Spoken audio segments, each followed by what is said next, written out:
योकोई और सेकी एक ही क्लास में पढ़ते हैं और आसपास बैठते हैं और समस्या तो आपको पता ही है। योकोई क्लास में ध्यान नहीं दे पाती क्योंकि सेकी की हरकतें उसे बार बार डिस्ट्रैक्ट करती रहती है। खैर कहानी में आगे बढ़ते हैं। अगले दिन मैथ्स पीरियड के दौरान सेकी अपनी पॉकेट से एक रिमोट कंट्रोल कार निकालता है और वहाँ रखे कुछ पेपर्स पढ़ने लगता है। अब क्योंकि वह अभी तक टॉय कार को ना चलाकर उस पेज को ही पढ़ रहा था तो योकोई को इस पर कुछ डाउट होता है। वह धीरे से उसके पास जाकर उस पेपर को देखने लगती है और पाती है कि यह तो ट्रैफिक रूल्स के नियमों वाला पेज है। इधर से कि सारे ट्रैफिक रूल्स को पढ़ लेने के बाद रिमोट की सहायता से कार चलाने लगता है और ट्रैफिक रूल्स का अनुसरण करने लगता है। वह इसमें काफी ज्यादा सीरियस है, इसलिए जब ऊंचाई चढ़ते हुए उसकी गाड़ी उलट जाती है तो वह काफी ज्यादा डिप्रेस हो जाता है। योकोई को समझ में नहीं आता कि आखिर इसमें उदास होने का क्या बात है। वह फिर से ट्राई कर सकता है, पर क्योंकि नियमों के पेज में लिखा था कि वह दिन में केवल एक ही बार ड्राइविंग टेस्ट दे सकता है, इसलिए वह हेडफोन लगाकर बैठ जाता है। अगले दिन वो फिर से ड्राइविंग टेस्ट करने लगता है और इस बार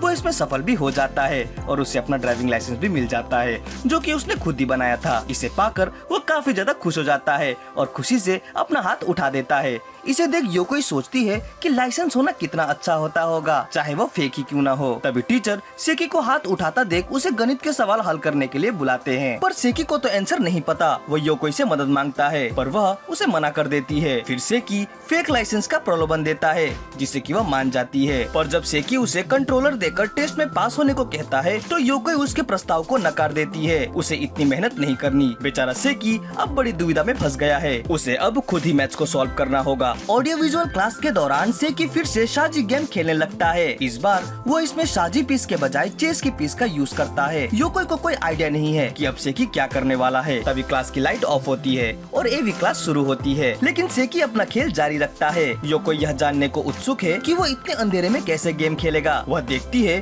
कि सेकी चेस के पीस के माध्यम से शाजी के पीस को फेंक रहा था और वहाँ चेस का कब्जा जमा रहा था। इसे देख योकोई को लगता है कि जैसे चेस के पीस एक असैसिन है जो कि अपने अंधेरे की शक्ति से सोजी वॉरियर पर हमला कर रही है और उसे निस्तनाबूद कर रही है। योकोई को इस पर काफी ज्यादा गुस्सा आता है। वह सोजो वॉरियर की मदद करना चाहती है, इसलिए वह अपने इरेजर से निशाना तानकर चेस असैसिन पर हमला करने का सोचती है, पर काफी अंधेरा होने की वजह से वो उन्हें देख नहीं पाती और लगभग हार मान लेती है। लेकिन तभी उसे अपने नीचे कुछ सोजी पीसेस दिखते हैं। वह चुपके से उसे सेकी के डेस्क पर रख देती है। जब सेकी उन पीसेस को वहाँ देखता है तो काफी ज्यादा डर जाता है। वह एक एक कर सभी पीसेस को नीचे गिराने लगता है, लेकिन वे वापस फिर से ऊपर आ जाते हैं। इसे देख सेकी इतना डर जाता है कि वह खेलना बंद कर देता है और प्रे करने लगता है। वहीं उसके पीछे छिपी योकोई उसे ऐसा करते थे काफी ज्यादा खुश हो जाती है, लेकिन तभी वो पाती है कि उसकी स्कर्ट तो सेकी के चेयर में फंस गई है। बेचारी काफी ज्यादा घबरा जाती है क्योंकि अगर टीचर ने उसे ऐसे देख लिया तो उसकी खैर नहीं। अगले दिन सेकी फुकुवराई गेम खेलता है,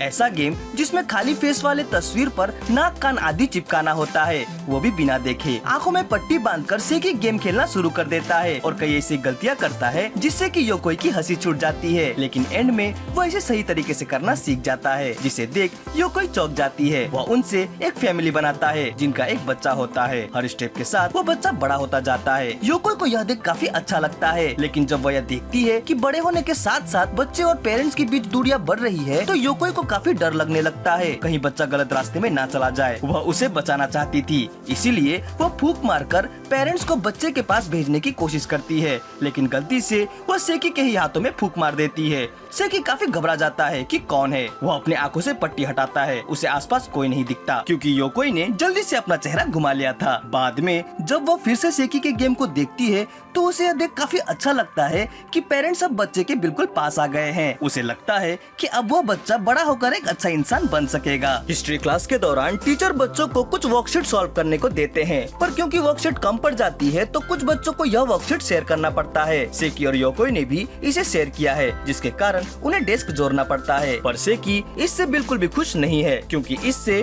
उसका बैग बीच में स्टक हो गया है। वह अपने खिलौने को नहीं निकाल पा रहा था। सेकी के उदास चेहरे को देख योकोई को उस पर हंसी आने लगती है, पर तभी वो अपने पेंसिल बॉक्स से कार्ड्स का डेक निकालता है और उसे फिरते हुए योकोई को कार्ड्स की ट्रिक दिखाने लगता है। योकोई उसे इग्नोर तो करती है, पर सेकी हार नहीं मानता और उसे इम्प्रेस करने के लिए ट्रिक दिखाना जारी रखता है। वह उसे ईंट का इक्का दिखाता है, जिसे कि फिर से गायब करके वर्कशीट के अंदर से निकाल देता है। योकोई इससे थोड़ा इम्प्रेस तो होती है, पर उसे दिखाती नहीं और कार्ड को क्रश करते हुए सेकी की तरफ फेंक देती है। बाद में जब टीचर मे को रीडिंग करने के लिए उठाते हैं तो उसके पीछे फिर से उसी कार्ड को चिपका देख योकोई चौंक जाती है। वह सोचती है कि आखिर सेकी ने यह कैसे किया होगा। वह इम्प्रेस तो होती है पर फिर भी नहीं दिखाना चाहती। उसे लगता है कि जरूर सेकी के पास 2 इक्के की ईंट होगी, क्योंकि उसने जिस कार्ड को क्रश किया था वो तो अभी भी डेस्क पर ही थी। लेकिन जब सेकी उस कार्ड को पलटता है तो वह देखती है कि वो कार्ड ईंट का इक्का नहीं होता बल्कि कुछ और होता है। इसे देख योकोई काफी ज्यादा चौंक जाती है। फिर जब सेकी अपने मुंह से ईंट का इक्का निकालता है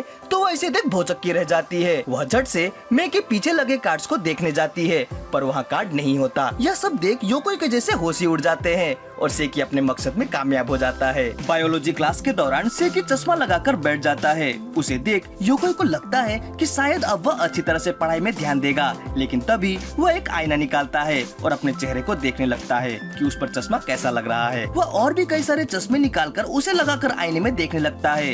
योकोई उसे देख रही थी। वह भी इस खोज में लग जाती है कि कौन सा चश्मा उसके चेहरे पर जच रहा था। वह उसके लिए एक चश्मे को प्रेफर करती है, पर सेकी उसको अनसुना कर सभी को लगा कर देखने लगता है। दूर से ही सही पर योकोई उसे गलत चश्मा लगाने पर खतरनाक निगाहें दिखाकर उसे डराने लगती है।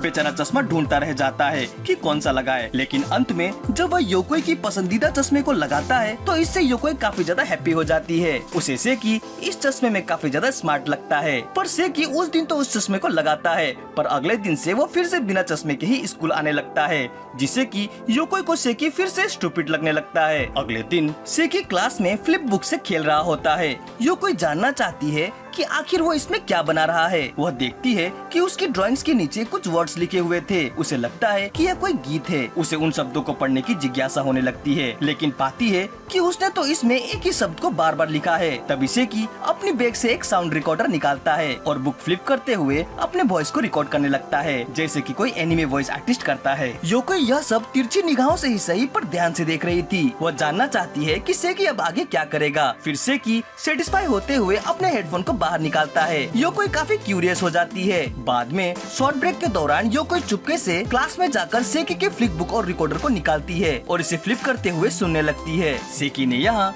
खुद से साउंड इफेक्ट दिया था और बाद में एक सॉन्ग भी प्ले होता है, जो कि उसकी ड्राइंग के साथ मिलकर इतना अधिक मनमोहक बन जाता है कि योकोई एक अलग ही कल्पना की दुनिया में खो जाती है।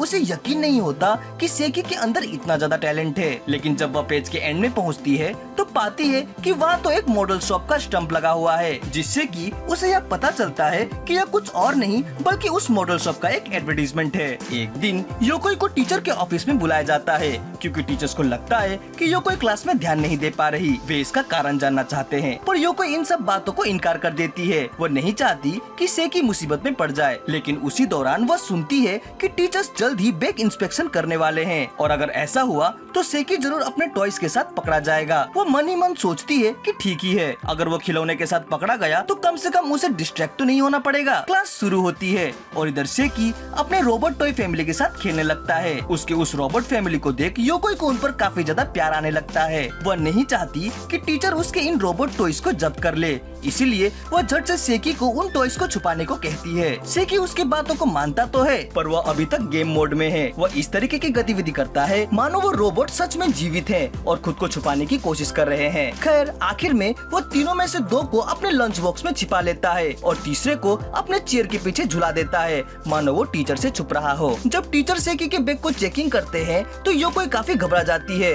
उसे डर है कि कहीं रोबोट फैमिली पकड़ी न जाए, पर टीचर को सेकी के बैग से कुछ नहीं मिलता और वे उसे छोड़कर योकोई के बैग को चेक करने लगते हैं। लेकिन दुर्भाग्य से टीचर को योकोई के बैग में एक गाने की सीडी मिलती है। योकोई इसे देख काफी ज्यादा एम्बेरेस हो जाती है। सेकी के टॉयज को बचाने के चक्कर में वो खुद के सीडी को छुपाना तो भूल ही गई। वो टीचर को अपनी सफाई देने लगती है और इधर सेकी ऐसा रिएक्ट करता है मानो योकोई ने काफी बड़ी गलती कर दी हो। टीचर योकोई से पूछते हैं कि क्या कोई बात है। इस पर घबराहट में गलती से योकोई के मुंह से फैमिली निकल जाता है। वास्तव में वो रोबोट फैमिली कहना चाहती थी, पर टीचर को लगता है कि शायद योकोई की फैमिली में कुछ प्रॉब्लम चल रही है। खैर वे उसे छोड़ तो देते हैं, पर उसकी सीडी जब्त कर लेते हैं और उसे एक माफीनामा लेटर लिखने को कहते हैं। रात को योकोई की मदर योकोई से कहती है कि टीचर ने उनको कॉल किया था और वे उन्हें स्कूल में बुला रहे थे। क्या उसने स्कूल में कोई गड़बड़ी तो नहीं की? योकोई इसे सुन काफी ज्यादा क्रोध और आक्रोश से भर जाती है। आखिर उसे सेकी की वजह से और कितनी परेशानी झेलनी पड़ेगी। वीडियो अच्छी लगी हो तो इसे लाइक और कमेंट जरूर करें। हमसे जुड़ने के लिए चैनल को सब्सक्राइब करें। मिलते हैं अपने अगली वीडियो में। Sign out.